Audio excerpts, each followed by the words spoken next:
y avait-il une éclipse lorsque Jésus est mort? Marc 15 versets 33 à 39 présente le récit des derniers moments de Jésus avant sa mort. Le chemin qui l'a conduit à la croix était rempli de douleurs et de souffrances. Il a été maltraité, méprisé, humilié et torturé. Maintenant, alors qu'il était suspendu à la croix, il a pris son dernier souffle. Marc 15 verset 33 relate, « Quand la 6e heure arriva, l'obscurité tomba sur toute la terre jusqu'à la 9e heure. Il y avait une épaisse obscurité sur toute la terre. » Maintenant, l'écriture s'est accomplie, comme il est écrit dans Amos 8 verset 9. Dans Amos 8 verset 9, nous lisons, « Et il arrivera en ce jour-là, déclare le Seigneur Dieu, que je ferai descendre le soleil à midi et que je ferai de la terre un lieu sombre en plein jour. » Les gens qui demandaient souvent un signe du ciel, maintenant ils en avaient un, mais il symbolisait l'aveuglement de leurs yeux. Il était midi, et l'obscurité a continué jusqu'à 3 heures. L'obscurité semblait surnaturelle, car elle est survenue pendant le moment le plus lumineux de la journée. De nombreuses personnes se sont interrogées sur la nature de cet événement. Était-ce une éclipse, une simple coïncidence, voire une manifestation divine? Si c'était effectivement une éclipse, quelle en était la signification précise? Il est fort probable que cette obscurité ait été provoquée par une intervention divine. Dans ses écrits, Phlégon de Tralles décrit une éclipse solaire extraordinaire qui a eu lieu pendant la 4e année de la 202e Olympiade. Eusèbe cite également le récit de Phlégon, dans lequel il déclare qu'au cours de cet événement, le jour est devenu nuit à la 6e heure, les étoiles étaient visibles dans le ciel et un puissant tremblement de terre a secoué la Bithynie, causant des dommages importants à la ville de Nicée. Phlégon attribue l'obscurité à l'éclipse, ce qui semble être une explication naturelle. Pendant la période où cet événement s'est produit, la connaissance de l'astronomie était très basique. Phlégon, historien, mentionne également un tremblement de terre, qui s'aligne étroitement avec le récit religieux. En accord avec cela, saint Chrysostome a dit, « Le monde créé ne pouvait pas tolérer l'injustice commise contre son Créateur. Par conséquent, le soleil a caché ses rayons, ne voulant pas être témoin des mauvaises actions. » L'obscurité qui est survenue pendant ce moment critique peut avoir diverses significations. Tout d'abord, l'obscurité était associée dans l'Antiquité au deuil. Jérémie 4 versets 27 à 28 dit, « Car voici ce que dit le Seigneur, la terre sera en deuil, et les cieux au-dessus deviendront sombres, car j'ai parlé, j'ai décrété, et je n'ai pas changé d'avis, et je ne m'en détournerai pas. » Quelqu'un a commenté autrefois que, tandis qu'il souffrait, tout le monde souffrait avec lui, car le soleil s'est assombri. L'obscurité qui a accompagné la mort de Jésus était perçue comme un signe de lamentation du soleil. Ce type d'obscurité était souvent associé à la mort des grands hommes, et les lecteurs aussi bien païens que juifs pouvaient l'interpréter comme un signe cosmique accompagnant la mort d'un roi. De plus, l'obscurité était vue comme un symbole du jugement de Dieu. Selon les évangiles, l'obscurité a enveloppé la terre pendant la crucifixion de Jésus-Christ. Les Écritures montrent que l'obscurité a commencé à la 6e heure, qui était midi selon le calendrier juif, et a continué jusqu'à la 9e heure, 15 heures. Par conséquent, l'obscurité a persisté pendant environ 3 heures. La durée de l'éclipse solaire mentionnée dans le texte semble trop longue. De plus, il est essentiel de noter que Jésus est mort pendant la Pâque, qui survient toujours lorsque la Terre est entre le Soleil et la Lune. Une éclipse solaire, en revanche, ne peut se produire que lorsque la Lune est entre la Terre et le Soleil. Cette obscurité pendant la crucifixion de Jésus est le résultat de l'intervention miraculeuse de Dieu, tout comme la 9e plaie en Égypte. Il est important de noter que ces événements passés n'indiquent pas que Dieu utilise des phénomènes astronomiques naturels comme des signes bibliques. Ainsi, la question demeure, qu'en est-il des événements futurs? Entre 9 heures du matin et midi, il y avait assez de lumière pour que les opposants de Jésus puissent témoigner de sa souffrance et se moquer de lui. Il ne pouvait y avoir aucun doute sur le fait qu'il était cloué sur la croix, car il était crucifié en plein jour. Nous sommes pleinement convaincus que c'était Jésus de Nazareth, car amis comme ennemis ont été témoins de ses agonies. Pendant 3 longues heures, les faux témoins ont regardé et se sont moqués de lui sur la croix, se moquant de ses misères. Je suis reconnaissant pour ces 3 heures de lumière. Sans elles, ceux qui s'opposaient à notre foi auraient douté que le corps de notre bien-aimé maître était vraiment cloué sur l'arbre, ils auraient répandu des rumeurs infondées. Où auraient été les témoins de la scène solennelle si le soleil avait été caché du matin jusqu'au soir? Le fait que 3 heures de lumière étaient disponibles pour l'inspection et le témoignage montrent la sagesse qui n'a pas permis que la fenêtre d'opportunité se ferme trop tôt. la créature ne pouvait pas supporter le mal fait à son Créateur.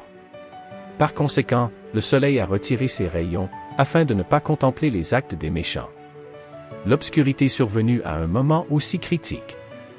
Cela peut signifier plusieurs choses. Quel réveil brutal cela a dû être pour les fils insouciants des hommes. Les gens ne savaient pas que le Fils de Dieu était avec eux ou qu'il accomplissait la rédemption humaine. La plus importante heure de l'histoire semblait passer inaperçue jusqu'à ce que la nuit s'empare du jour. Que signifie cette obscurité? Demandaient tous.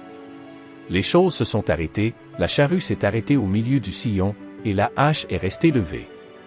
Même si c'était le milieu de la journée et que les gens étaient généralement très occupés, ils se sont tous arrêtés un instant. Cette obscurité était censée couvrir toute la terre, ou comme le dit Luc, sur toute la terre. Depuis le commencement des temps, il n'a jamais été entendu que l'obscurité couvrirait la terre au milieu de la journée. C'était totalement en dehors de l'ordre naturel des choses. Certaines personnes nient l'existence de miracles. Il est assez déconcertant pour moi qu'une personne qui croit en Dieu devrait être sceptique quant à la possibilité de miracles. L'obscurité qui a eu lieu lors de la mort de notre Seigneur semble avoir été nécessaire et appropriée.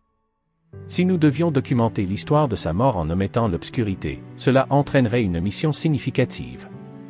Le symbole représente ce que notre Seigneur Jésus-Christ a traversé. L'obscurité qui l'entourait symbolisait l'obscurité en lui. À Gethsémanée, une épaisse obscurité s'abattit sur son esprit. Il était dans une extrême tristesse, allant même jusqu'à la mort. Sa joie était sa connexion avec Dieu, mais cette joie fut perdue et il était dans le noir. L'obscurité semblait s'étirer indéfiniment jusqu'à ce que le Seigneur Jésus parle. Rompant le silence devenu terrifiantement immobile, il récita un psaume, plus précisément le 22e psaume, demandant à Dieu pourquoi il avait été abandonné, disant « Mon Dieu, pourquoi m'as-tu abandonné ?» Si nous nous trouvons dans un endroit sombre et lugubre, nous ne devrions pas désespérer car le Seigneur Christ était là aussi. Et dans toutes ces choses, il y en a une autre qui s'est produite. Jésus a connu beaucoup de douleurs et de difficultés au cours de sa vie, ce qui l'a affecté physiquement et émotionnellement. Cependant, même s'il était conscient des défis auxquels il était confronté, il n'a jamais perdu sa connexion avec son Père. À un moment donné, il a peut-être semblé que Dieu l'avait abandonné, mais Jésus a quand même gardé sa foi. Les gens ont remarqué cela, le soldat qui a vu les dernières minutes de Jésus, maintenant, le centurion et ceux qui étaient avec lui gardant Jésus, quand ils virent le tremblement de terre et les choses qui se passaient, ils furent terriblement effrayés et remplis d'admiration, et dirent, « Vraiment, celui-ci était le Fils de Dieu. » Matthieu 27 versets 53 à 54. C'était le travail du centurion de s'assurer que la crucifixion était menée correctement et sans complications. Il était généralement responsable de 100 soldats. À l'heure de la crucifixion, il était un soldat de carrière, dont le courage et l'intelligence l'avaient aidé à gravir les échelons. Il serait un soldat de l'ordre le plus élevé. Il devrait être à la fois froid et efficace pour réussir dans cette position. Cet homme devait suivre les ordres de ses supérieurs.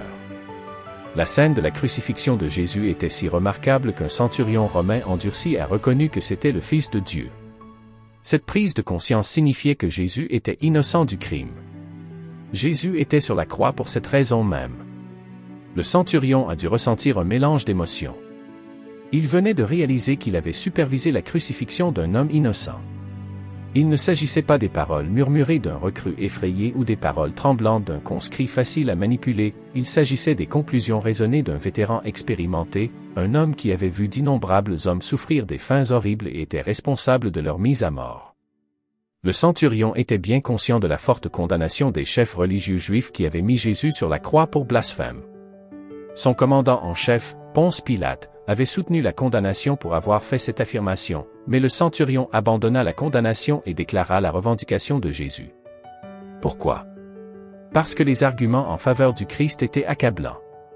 Nous devons nous souvenir que cet homme avait sans aucun doute supervisé de nombreuses crucifixions, mais il y avait quelque chose d'extraordinairement différent dans cette exécution particulière. Qu'a-t-il vu? Plusieurs scènes des événements de l'arrestation, du procès et de la crucifixion de Jésus se combinent en une déclaration convaincante. Le centurion avait vu, entendu et ressenti tous les événements de la crucifixion et de la mort de Christ. En conséquence, lui et ses troupes furent très effrayés. Même si le centurion et son groupe de soldats avaient appris à faire face à la peur, il éprouvait maintenant une terreur pure. Jésus n'a pas seulement influencé des hommes rudes et endurcis, comme le centurion romain, mais il a également touché des femmes, même des femmes comme Marie-Madeleine. Le commentaire de la chaire relate la tradition selon laquelle le nom du centurion était Longinus et qu'il est devenu un disciple dévoué de Jésus, a prêché l'Évangile et est mort en martyr. C'est juste une tradition, nous ne savons pas si cela s'est produit, mais nous savons que la vérité a un moyen de s'accrocher au cœur d'une personne. La croix de Jésus a le pouvoir de changer l'individu. Le centurion a commencé comme un officier romain supervisant une crucifixion, mais a terminé la journée en reconnaissant que Jésus était le Fils de Dieu. 1 Corinthiens 1 verset 18, car le message de la croix est une folie, absurde et illogique pour ceux qui périssent et sont spirituellement morts parce qu'ils le rejettent, mais pour nous qui sommes sauvés par la grâce de Dieu, c'est la manifestation du pouvoir de Dieu. Mais nous prêchons Christ crucifié, un message qui est, pour les Juifs, un obstacle qui provoque leur opposition, et pour les gentils, une folie, juste un non-sens, mais pour ceux qui sont appelés, tant juifs que grecs, gentils, Christ est la puissance de Dieu et la sagesse de Dieu. 1 Corinthiens 1 verset 23 à 24, Dieu est connu pour utiliser l'obscurité dans des événements significatifs, comme lors de la 9e plaie en Égypte et au moment de la crucifixion du Christ. Cependant, certains leaders chrétiens ont tenté d'utiliser ces exemples pour soutenir l'idée que Dieu utilise des éclipses. Examinons de plus près ces événements pour mieux comprendre. 9e plaie en Égypte. La plaie qui a causé l'obscurité dans toute l'Égypte n'était pas une éclipse solaire car les éclipses ne durent que quelques minutes, voire parfois quelques secondes. L'obscurité sur l'Égypte a duré 3 jours. Les Israélites n'ont pas été affectés par l'obscurité. L'obscurité n'était pas une éclipse, mais un miracle spécial accompli par Dieu. Signe céleste et le 6e sceau. Comme nous l'avons mentionné précédemment, la prophétie biblique prédit des signes célestes futurs. Dans Apocalypse 6 verset 12, le 6e sceau a fait que le soleil est devenu noir comme un sac de crin et la lune est apparue comme du sang. Le principal verset qui a amené certains à croire que les récentes occurrences astronomiques sont des contre-marqueurs et que les véritables signes célestes seront mondiaux, incontestables et totalement contre nature. Cependant, il n'est pas clair si cette prophétie fait référence à une éclipse. Pendant une éclipse solaire, le soleil semble s'obscurcir en raison de l'alignement du soleil, de la lune et de la terre. Cependant, la lune ne devient pas rouge pendant ce phénomène. En revanche, une lune de sang se produit pendant une éclipse lunaire lorsque le soleil, la terre et la lune s'alignent, mais cela n'entraîne pas l'obscurcissement du soleil. Il est donc peu probable que l'Apocalypse 6 verset 12 fasse référence à une éclipse solaire ou lunaire, car les deux événements devraient se produire simultanément pour que le verset soit vrai. En plus de cet événement, il y aura d'autres signes célestes, tels que les étoiles du ciel tombant sur la terre, qui sont très probablement des météorites, et chaque montagne et île étant déplacées de leur place, ce qui est probablement le résultat de puissants tremblements de terre qui secoueront la terre. Apocalypse 6 versets 13 à 14, et les étoiles du ciel tombèrent sur la terre comme un figuier lance ses figues tardives lorsqu'il est secoué par un vent violent. Le ciel se fendit, se sépara de la terre et fut roulé comme un parchemin, et chaque montagne et île furent délogées et déplacées de leur place. Les véritables signes célestes seront mondiaux, incontestables et totalement contre nature. Ils seront causés par l'intervention directe de Dieu, et non par l'alignement naturel de la terre et de la lune. Ces signes célestes marqueront le début d'une période prophétique appelée le jour du Seigneur. Cette période future sera précédée par d'autres événements prophétiques qui ne se sont pas encore produits ou n'ont pas atteint leur plein accomplissement. Le résumé de ces événements est le suivant. Premièrement, la tromperie religieuse. Le deuxième événement est les guerres et les rumeurs de guerre, Matthieu 24 verset 6, correspondant au deuxième sceau de l'Apocalypse 6 versets 3 à 4. Le troisième événement est les famines mondiales, Matthieu chapitre 24 verset 7, correspondant au troisième sceau de l'Apocalypse 6 versets 5 à 6. Le quatrième événement est les pestilences mondiales, Matthieu 24 verset 7, correspondant au quatrième sceau de l'Apocalypse 6 versets 7 à 8. Ces 4 premiers événements sont appelés le commencement des douleurs, Matthieu 24 verset 8. Même si nous voyons ces signes représentés dans les tendances mondiales aujourd'hui, ils atteindront une intensité plus grande à l'avenir. Matthieu 24 verset 8, mais tout cela n'est que le commencement des douleurs de l'angoisse insupportable dans le temps de la détresse sans précédent. Ils sont ensuite suivis par d'autres événements, tels que la persécution hostile contre la véritable Église de Dieu et l'abomination de la désolation.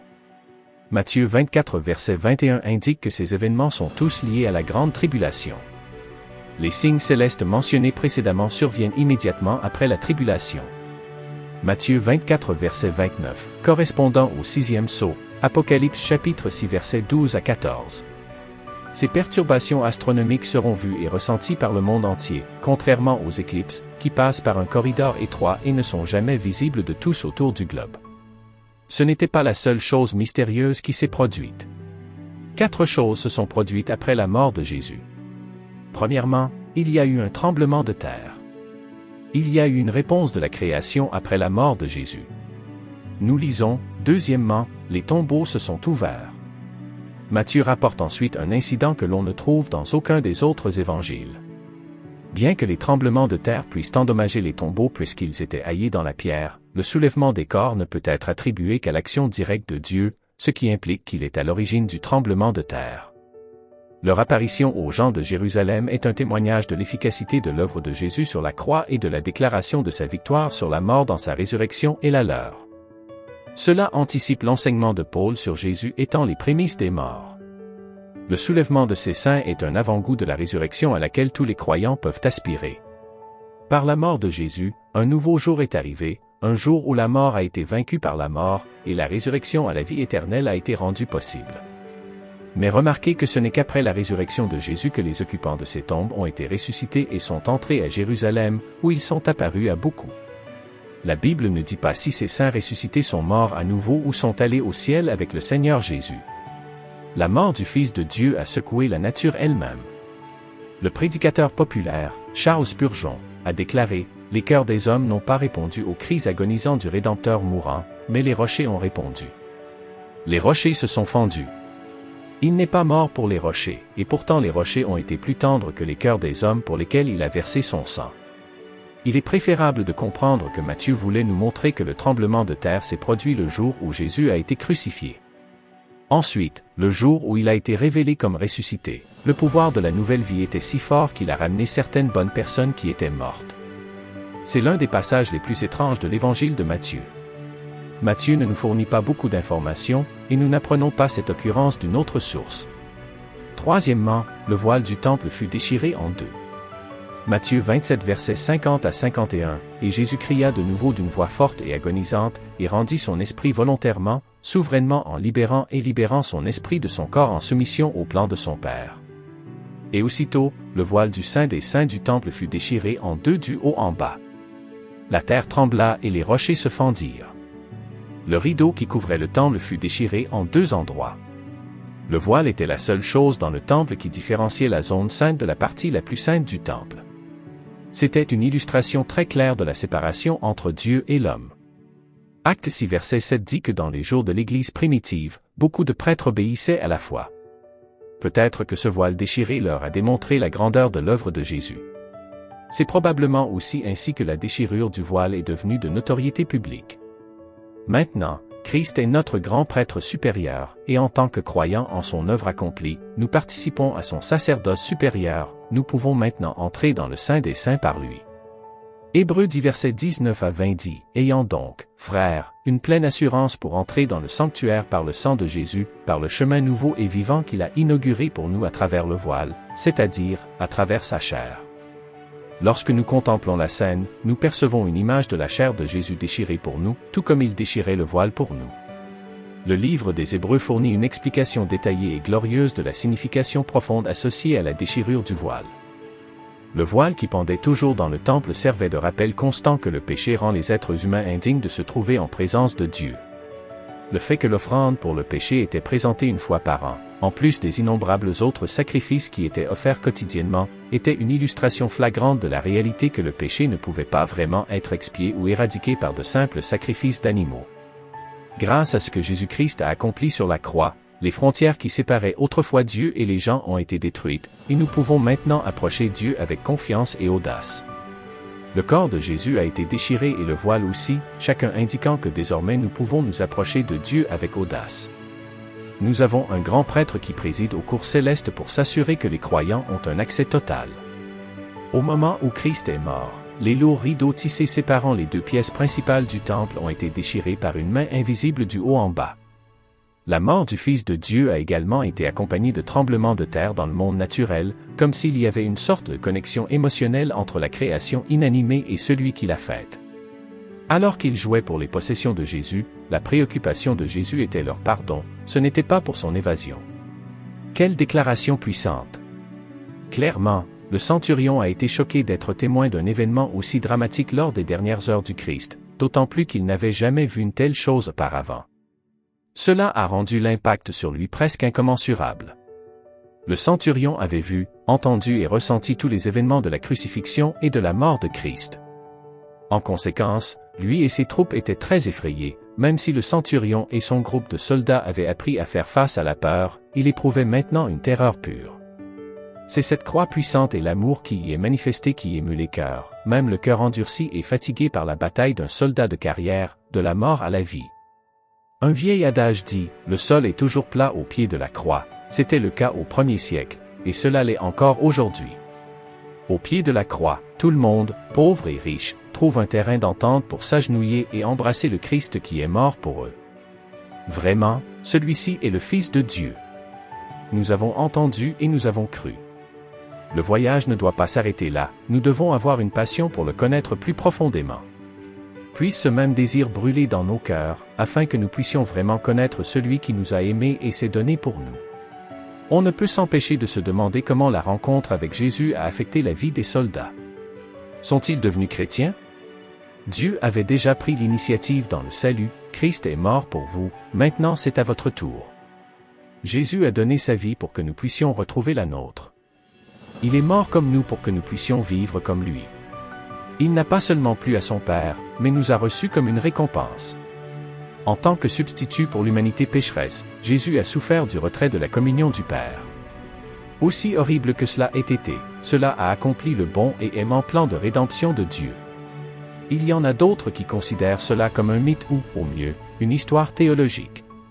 Ce sont tous des événements uniques qui témoignent uniformément des actes uniques de Dieu dans l'histoire humaine.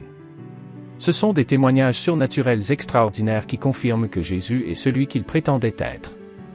Cependant, ce n'est pas la seule fois où la puissance de Dieu a pris le contrôle des cieux. 4 fois la puissance de Dieu a pris le contrôle des cieux. Premièrement, le jour où le soleil et la lune se sont arrêtés. Dans le livre de Josué, nous voyons une illustration classique de la puissance de Dieu.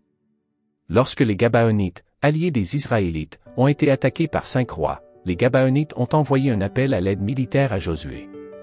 Josué dit versets 6 à 9, alors les habitants de Gabaon envoyèrent dire à Josué, au camp à Gilgal. N'abandonne pas tes serviteurs, monte vers nous en hâte, délivre-nous, donne-nous du secours, car tous les rois des Amoréens, qui habitent dans la montagne, se sont réunis contre nous. Josué monta de Gilgal, lui et tous les gens de guerre avec lui, et tous les hommes vaillants. Et l'Éternel dit à Josué, ne les crains point, car je les livre entre tes mains, et aucun d'eux ne tiendra devant toi. Josué se mit donc en marche de Gilgal, et tout son peuple avec lui, et tous les hommes vaillants. Une fois de plus, Josué entendit ces paroles réconfortantes de la bouche de l'Éternel, ne les crains point. Il les avait entendues avant la victoire de Jéricho et avant l'embuscade réussie d'Aï, la victoire garantie malgré la taille de l'opposition. Le résultat, Israël a combattu. Le Seigneur jeta l'ennemi dans la confusion et une grande victoire en résultat. Le récit montre une combinaison inhabituelle du divin et de l'humain. L'armée a combattu, mais Dieu a accompli 2 miracles pour la victoire d'Israël. L'Éternel envoya des grêlons, tuant plus de soldats ennemis que Josué et ses hommes n'en tuèrent. Alors que la bataille faisait rage, Josué réalisa qu'ils avaient besoin de plus de lumière du jour pour terminer. À la vue de tout Israël, Josué pria pour que le soleil et la lune se tiennent immobiles. Josué dit versets 12 à 13 dit, alors Josué parla à l'Éternel, le jour où l'Éternel livra les Amoréens aux enfants d'Israël, et il dit en présence d'Israël, soleil, arrête-toi sur Gabaon, et toi, lune, sur la vallée d'Ajalon. Et le soleil s'arrêta, et la lune s'immobilisa, jusqu'à ce que la nation se fût vengée de ses ennemis. Cela n'est-il pas écrit dans le livre du juste? Le soleil s'arrêta au milieu du ciel, et ne se hâta point de se coucher, presque tout un jour. Dieu a entendu et répondu à la prière de Josué, et les Israélites ont vaincu leurs ennemis. Ce miracle était une intervention surnaturelle de Dieu dans le cours ordinaire de la nature. Dieu fait ce qu'il choisit de faire avec sa propre création. Si Dieu veut arrêter ou commencer son soleil, il le peut. Si nous croyons en un Dieu des miracles, nous n'avons aucun problème à croire que le soleil s'est arrêté. Nous pouvons également voir un message spirituel dans ce miracle. Parfois, dans les combats spirituels de la vie, Dieu intervient de manière surnaturelle immédiatement en réponse à la prière. Il peut choisir de guérir de manière miraculeuse, de résoudre un problème ou de pourvoir à un besoin d'une manière qui nous stupéfie complètement. Les miracles ne posent aucun problème pour le Seigneur. Après la bataille, les 5 rois furent amenés devant Josué et ses capitaines. Il fit ensuite mettre les pieds des capitaines de son armée sur les coups des rois. Cette pratique militaire illustrait la défaite totale de l'ennemi. Deuxièmement, la plaie égyptienne. Après des années de servitude sous le Pharaon, Moïse demanda au Pharaon de laisser partir le peuple esclave. Cependant, le dirigeant refusa, et Dieu envoya une série de plaies sur l'Égypte. La 9e plaie montra la puissance de Dieu sur les cieux. La 9e plaie surprit le Pharaon. Pendant 3 jours, le Seigneur jeta simplement l'obscurité sur l'Égypte. C'était si mauvais, si oppressant et si généralisé que les Égyptiens ne bougèrent pas pendant cette période. Cependant, les Israélites avaient de la lumière là où ils vivaient, ce qui était un miracle. Le Pharaon fit une tentative de soumission à moitié, permettant aux familles israélites de partir, mais exigeant que les troupeaux restent derrière. Moïse, en revanche, ne céda pas. Il comprenait que l'obéissance partielle à Dieu est une désobéissance. Moïse insista pour emmener tous les animaux avec eux car les gens ne sauraient pas de quoi ils avaient besoin avant d'arriver dans le désert. Le Pharaon fut tellement furieux que l'avertit de ne plus se présenter devant lui. Quatrièmement, le jour du retour de Jésus, le signe du Fils de l'homme apparaîtra dans le ciel. Lorsque Jésus reviendra sur terre, il y aura des signes dont nous sommes avertis de surveiller dans la Bible. Jésus nous a dit de veiller et de prier. Que devons-nous surveiller? Nous ne pouvons pas rester immobiles et regarder les nuages en attendant qu'ils apparaissent. Ce n'est pas ce qu'il voulait dire.